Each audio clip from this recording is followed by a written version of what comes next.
नमस्कार. Cook with Sonali मराठीजमध्ये तुम्हा सर्वांचे खूप खूप मनापासून स्वागत. तर आज आपण बनवणार आहोत गुबगुबीत टम्म फुगणाऱ्या अगदी ओठाणेही खाता येतील इतकी मौसूद गव्हाच्या पिठाची पुरणपोळी. अगदी एक नवीन ट्रिक वापरून ही आपण पुरणपोळी बनवणार आहोत, त्यामुळे व्हिडिओ शेवटपर्यंत नक्की बघा. त्याचबरोबर अजून चॅनलला सबस्क्राईब केलं नसेल तर चॅनलला सबस्क्राईब करा आणि बेल आयकॉनचे बटन दाबा, म्हणजे अशा छान छान रेसिपींचे नोटिफिकेशन तुम्हाला मिळून जाईल. आता येणारा सण आहे होळी, आणि होळीला पुरणपोळी ही बनलीच जाते. त्याच्यासाठी एक वाक्य पण आहे, होळी रे होळी पुरणाची पोळी. तर आपण इथे होळी स्पेशल पुरणाची पोळी बनवणार आहोत. चला रेसिपीला सुरुवात करूया. एका बाउलमध्ये मोजून 1 वाटी इथे मी हरभरा डाळ घेतलेली आहे. स्वच्छ निवडून घ्यायची आहे आणि 2 ते 3 पाण्याने स्वच्छ धुवून घ्यायची आहे. स्वच्छ करून घेतलेली हरभरा डाळ एका कुकरच्या भांड्यामध्ये काढून घेऊ. त्याच्यानंतर पाव चमचा हळद, अगदी 1 चमचाभर तेल, त्याचबरोबर घालायचं आहे ह्याच्यामध्ये पाणी. तुम्हाला जर कटाची आमटी बनवायची नसेल तर तुम्ही पाण्याचं प्रमाण कमी केलात तरी चालेल. तर इथे मला कटाची आमटी हवी होती बनवायसाठी, त्यामुळे मी पाणी थोडंसं वाढवलेलं आहे. चमच्याने व्यवस्थित एकदा मिक्स करून घ्यायचं आहे. कुकरला झाकण लावायचं आहे आणि मीडियम गॅसवरती 4 शिट्ट्या काढून घ्यायच्या आहेत. आता कुकरच्या शिट्ट्या होतात तोपर्यंत आपण पीठ मळून घेऊया. तर 1 वाटी इथे मी गव्हाचं पीठ घेतलेलं आहे. अगदी बारीक चाळणीने आपण हे चाळून घेणार आहोत. 1 वाटीसाठी इथे मी 1 वाटी पाणी घेतलं आहे. त्याच्यामध्ये चिमूटभर हळद टाकून घेतली आणि चवीनुसार मीठ टाकायचं आहे. सर्व व्यवस्थित मिक्स करून थोडं थोडं पाणी घालत आपल्याला हा पिठाचा घट्टसर असा गोळा मळून घ्यायचा आहे. जास्तही सैलसर नाही किंवा जास्तही घट्ट नाही, या पद्धतीने आपल्याला हे पीठ मळून घ्यायचं आहे. तुम्ही इथे पाहू शकता अगदी थोडंसंच पाणी इथे शिल्लक राहिलेलं आहे. बाकी सर्व पाणी आपल्याला इथं पीठ मळण्यासाठी लागलेलं आहे. छान असं हाताच्या तळव्याने आपल्याला हे पीठ मौसूद असं मळून घ्यायचं आहे. इथे व्यवस्थित असा एक गोळा बनवून घेतला. त्यानंतर इथे एक कॉटनचा रुमाल घेतलेला आहे आणि त्याच्यामध्ये पिठाचा गोळा ठेवून त्याची छान अशी पुरचुंडी आपल्याला बांधून घ्यायची आहे. तुम्ही ही ट्रिक वापरून एकदा जर पुरणपोळी बनवली तर नेहमी तुम्ही हीच ट्रिक वापरणार, अगदी 100% खात्रीने सांगते. तर आता ही बनवलेली पिठाची जी पुरचुंडी आहे ती एका बाउलमध्ये काढून घ्यायची आहे आणि त्याच्यामध्ये पाणी ओतून ठेवायचं आहे. पाणी आपल्याला हे पीठ जिथपर्यंत आहे तिथपर्यंतच हे पाणी ठेवायचं आहे, जेणेकरून ते पीठ छान असं सॉफ्ट बनलं जातं. आता पीठ हे असंच मुरण्यासाठी बाजूला ठेवूया. दुसरीकडे कुकरच्या 4 शिट्ट्या काढून कुकर गार झालेला आहे आणि इथे तुम्ही पाहू शकता अगदी मौसूद अशी ही डाळ ही आपली इथे शिजून तयार आहे. तर आता आपण डाळ आणि येळवणी हे वेगवेगळं करून घेऊया. तर एका कढईमध्ये सर्व डाळ काढून घेतली. आता ज्या वाटीने इथे मी डाळ घेतली होती त्याच वाटीने बारीक खिसलेला गूळ घेतलेला आहे. 1 वाटी डाळीला 1 वाटी गूळ घेतला आहे. सर्व व्यवस्थित मिक्स केलं आणि आता ही कढई आपण गॅसवर ठेवलेली आहे. सुरुवातीला हे मिश्रण थोडंसं पातळ होणार आहे. तर इथे तुम्ही पाहू शकता गॅस मीडियम ठेवलेला होता आणि या पद्धतीने मिश्रण हे पातळ झालेलं आहे. सर्व गूळ व्यवस्थित असा डाळीमध्ये विरघळला गेलेला आहे.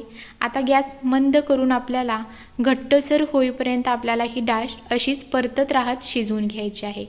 तर इथे तुम्ही पाहू शकता या पद्धतीने डाळीमध्ये चमचा असा रोवून बघायचा. तो जर पडला नाही तर समजायचं की आपली डाळ व्यवस्थित शिजलेली आहे. आता गरम असतानाच पुरणयंत्रामध्ये ही डाळ काढून घ्यायची आहे आणि वाटीच्या सहाय्याने या पद्धतीने संपूर्ण जी डाळ आहे ती आपल्याला बारीक करून घ्यायची आहे. तर इथे तुम्ही पाहू शकता अगदी थोडंही याच्यामध्ये डाळ शिल्लक राहिलेली नाही. अगदी मौसूद असं हे आपलं लोण्यासारखं पुरण इथे तयार झालेलं आहे. आता हे पुरण छान असं मौसूद आहे.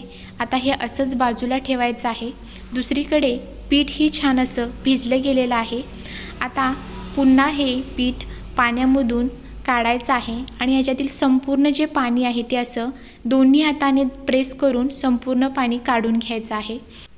आता रुमालामधील पीठ एका परातीमध्ये काढून छान असं मौसूद परत एकदा पीठ मळायचं आहे. त्याच्यासाठी पीठ काढल्यानंतर 1-2 चमचे तेल आपल्याला या पिठामध्ये घालायचं आहे आणि पुन्हा मी सांगितल्या पद्धतीने हाताच्या तळव्यानेच आपल्याला हे छान असं पीठ मळून घ्यायचं आहे, जेणेकरून ते छान अगदी मऊसूत असं हे पीठ बनलं जातं। तर या पद्धतीने तुम्ही जर पीठ मळलं तर अजिबात ज्या आपण पुरणपोळ्या बनवणार आहोत त्या कडक होत नाहीत, अगदी छान मऊसूत अशा बनल्या जातात। तर इथे पीठ मळून तयार आहे। पुन्हा तोच रुमाल अगदी थोडासा ओलसर करून आपण ह्या पिठावरती घातलेला आहे। आता पोळ्या पटपट बनवण्यासाठी इथे मी असे छोटे छोटे पुरणाचे जे गोळे आहेत ते बनवून घेते। तुम्ही इथे पुरणाची साईज पाहू शकता। आणि आता आपण पोळ्या बनवायला घेऊया। तर तिथे व्हिडिओमध्ये तुम्हाला दिसत असेल की हे पीठ किती असं लांबसर ओढलं जात आहे, याचाच अर्थ हे पीठ अगदी परफेक्ट असं तयार आहे। तर इथे मी एक पिठाचा गोळा घेतलेला आहे, तो थोडासा असा हाताने मळून घ्यायचा आहे। आणि इथे तुम्ही आता पिठाचा गोळा आणि आपण जो पुरणाचा गोळा घेतलेला आहे त्याची साईज पाहू शकता। इतकी ही गुबगुबीत आपण ही पुरणपोळी बनवणार आहोत। तर आता पुन्हा एकदा हे पीठ व्यवस्थित मळून थोडंसं पिठामध्ये घोळवून घ्यायचं आहे आणि याची छान अशी लाटी तयार करून घ्यायची आहे। व्हिडिओमध्ये मी ज्या पद्धतीने दाखवते त्या पद्धतीने अगदी कडेनंच आपल्याला ही लाटी बनवायची आहे। मध्ये जास्त पातळ भाग बनवायचा नाही, थोडासा भाग मध्ये जाडसर ठेवायचा आहे। नंतर पुरणाचा गोळा घेतलेला आहे तो सुक्या पिठामध्ये थोडासा आपल्याला घोळवून घ्यायचा आहे आणि या पद्धतीने वाटीमध्ये पुरण घालून अगदी व्यवस्थितपणे व्हिडिओमध्ये ज्या पद्धतीने दिसत आहे या पद्धतीने संपूर्ण हा व्यवस्थित गोळा बंद करून घ्यायचा आहे।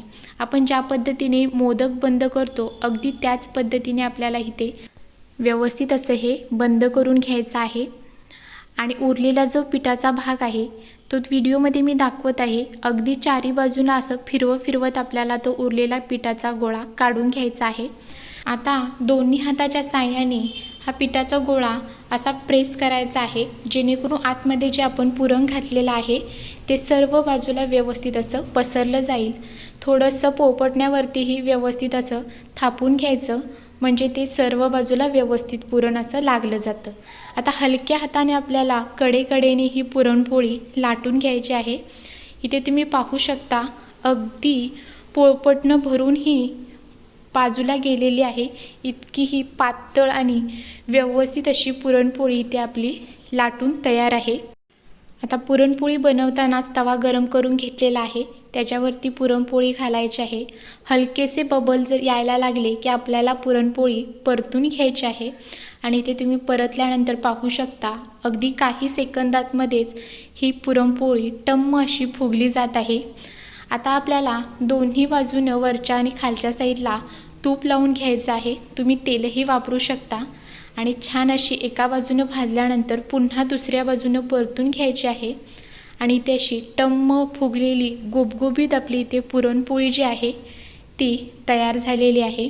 छान खरपूस आपल्याला ही पुरणपोळी आलटून परतून भाजायची आहे। आणि पुरणपोळी भाजतेवेळी नेहमी गॅस मीडियम आणि मोठा ठेवूनच पुरणपोळी भाजून घ्यायची आहे, त्यामुळे पुरणपोळी अगदी मऊसूत राहते। त्यानंतर एका चाळणीवरती आपल्याला ह्या पुरणपोळ्या काढून घ्यायच्या आहेत। तर आपल्या सेम पद्धतीने संपूर्ण ज्या पुरणपोळ्या आहेत त्या इथं बनवून घेतलेल्या आहेत, तुम्ही पाहू शकता। अगदी ओठानेही खाता येतील इतक्या हा मऊसूत अशा पुरणपोळ्या तयार झालेल्या आहेत। रेसिपी आवडली असेल तर चॅनलला सबस्क्राईब करा, बेल आयकॉनचे बटन दाबा। धन्यवाद, भेटूया अशाच व्हिडिओसोबत। Bye bye.